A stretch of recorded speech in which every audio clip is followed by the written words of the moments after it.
Imagine, pessoal, um mundo virado de ponta cabeça, né? Um mundo em que um projeto de lei de anistia para anistiar um punhado aí de 500 ou 1000 pessoas aí que parece que são dotadas de uma moral superior a 800 mil, a outros 800 mil presos, né? E a outros 213 milhões de brasileiros. Uma lei de anistia para esse punhado de pessoas, né?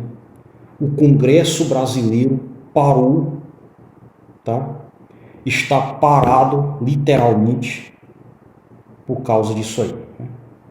Uma lei de anistia para tirar da cadeia 1000 pessoas, né? 1000 presos, um grupo de... Parece que nem todos estão presos, né? Alguns estão foragidos na Argentina, nos Estados Unidos, não sei aonde aí. Mas a direita acha que é mais importante uma lei de anistia para esse punhado de pessoas do que uma lei para isentar dezenas de milhões de pais de família, de mães de família, que ganham menos de 5 mil reais de ter que pagar imposto de renda. É assim que funcionam as coisas. Quando o seu político de estimação é mais importante, quando certas pessoas são mais importantes, né? E a pauta está tomando de conta do Brasil, está incomodando, infelizmente, incomodando pessoas que não estão sequer a fim de discutir política, né? Em locais onde você não está nem a fim dessa discussão política, né? Você chegar na igreja e o pastor está lá defendendo, enaltecendo o Bolsonaro e descendo a linha no Lula com base nas fake news, com base, sabe-se lá no que, com base no tipo de... no tipo de mídia que ele costuma ver, né? Nas redes sociais, que eu não sei nem qual é. Nessas mídias, nessas redes sociais que ninguém sabe o que é que ele está vendo, né? Atacando enaltecendo um lado, atacando o outro, sem contraponto de ninguém, né? Porque é só ele quem tem que falar, né? É impressionante o que está acontecendo, né? Eu fico triste até como evangélico, né? Mas isso, infelizmente, está acontecendo nesse período em que o Jair Bolsonaro está sendo julgado.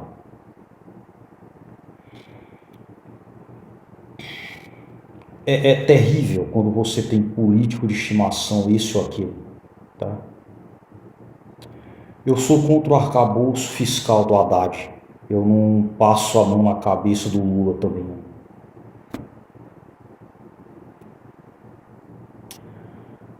Embora a gente tenha que escolher o melhor projeto, né? Aí eu escolhi ele. Mas vamos ver as notícias aqui, né? 7 de setembro, grupos de direita e esquerda ficarão a 3 quilômetros de distância, né? Mais uma vez, né? 7 de setembro, né? Como foi lá em 2022, o 7 de setembro vai virar palanque, né? Foi palanque lá em 2021, foi palanque em 2022, e dessa vez a direita quer criar mais palanque, né? Quer colocar um número absurdo de pessoas na rua, né? Inclusive gente que ganha menos de 5 mil reais, que podia estar discutindo a questão da isenção do imposto de renda. Mas a direita convenceu essas pessoas a irem para as ruas em nome de um ex-presidente da República que ganha um absurdo em Pix, ganha 40 mil como ex-presidente, como dirigente de partido, e só Deus sabe, eu nem sei o quanto que o Bolsonaro ganha, pessoal. Por dia ele ganha o que eu não ganho em um mês, ou 6 meses, sei lá. Apesar de a Câmara ter aprovado urgência para esse projeto. Só que a Câmara, infelizmente, ela é dominada pela oposição. Recentemente, 2 partidos do Centrão decidiram abandonar o governo Lula porque seus deputados estavam querendo votar na anistia, ao invés de votar, ao invés de se preocupar com o povo que votou neles, né? Com milhões de pessoas que ganham até menos de 5 mil reais e votaram neles, para votar anistia a um ex-presidente que ganha no mínimo 300 mil por mês, ou mais do que isso, né? Que em uma simples campanha por Pix consegue arrecadar dezenas de milhões de reais. Em um grupo de empresários apoiadores que não querem aparecer, que não querem ser envolvidos, né? Que financiaram o que está acontecendo e que provavelmente vão financiar mais absurdos, mais bizarrices. Pessoal, nem que o Bolsonaro seja absolvido no dia 12 próximo, ele vai poder disputar a eleição, porque ele está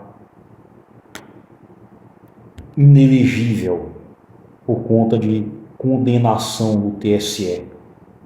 Ele é condenado por abuso de poder, por aquela reunião com embaixadores, só para atacar o processo eleitoral, só para atacar as urnas eletrônicas, só para dizer que a eleição no Brasil é uma fraude.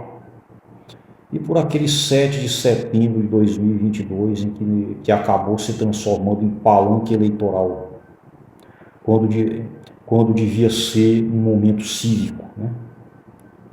Mas acabou virando um local onde todo mundo deveria unanimemente adotar um único modelo, né? Uma ideologia do discurso único. As pessoas têm que entender, né? Os bolsonaristas têm que entender, se o Xandão pode acontecer, o Xandão absolver ele. Pode acontecer de não ter votos o suficiente no STF para que ele seja condenado. Mas mesmo assim ele não vai poder se candidatar. E detalhe, né, para mim o que aconteceu lá na pandemia, a irresponsabilidade que aconteceu lá, é muito pior do que o que está acontecendo nesse caso aí do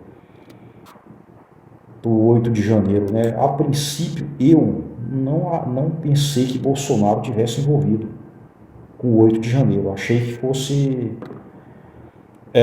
coisa só aquele pessoal lá, pronto, né? Eu pensei que não tivesse, né? Que Bolsonaro está lá em Orlando, está lá nos Estados Unidos, o que ele tem a ver, né?